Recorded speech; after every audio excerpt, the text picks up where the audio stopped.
చూసినా అత్తమ్మ ఎట్లా మాట్లాడుతుండో. నేను పోతా అన్నందుకే నన్ను ఒక దెబ్బేసిండు. ఆగాగు, నువ్వు ఏడవకాగు. ఏడవకే కాదే, ఆడు పొద్దుగాల ఆగమాగం మీద ఉంటాడు, ఆ పనికోవాలని ఉంటాడు. నువ్వు పొద్దుగాలనే అడగల్లా చెప్పు, నేను అవ్వగారింటికి పోతా అని పొద్దుగాలనే అడుగుతావా అని కట ఆఫీస్ టైం కాబట్టి ఇటు నువ్వు ఒర్రియబడితివి. ఆ కోపంలో మంట్ర ఒక దెబ్బ తీసే. ఆ దెబ్బ వడుడు ఎందుకు? బోగోని చేతు బండ తీరుంటది, ఆ దెబ్బలు పడద్దు, తర్వాత దెబ్బలు ఎత్తాయి. ఆ రాత్రి వచ్చినాక మెల్లగా బుదరకిచ్చి అడగవా?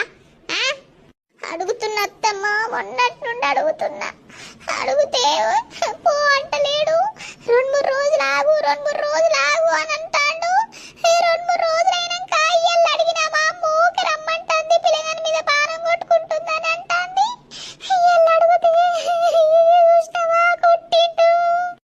అయితే బాంచను ఆనందుకు తప్ప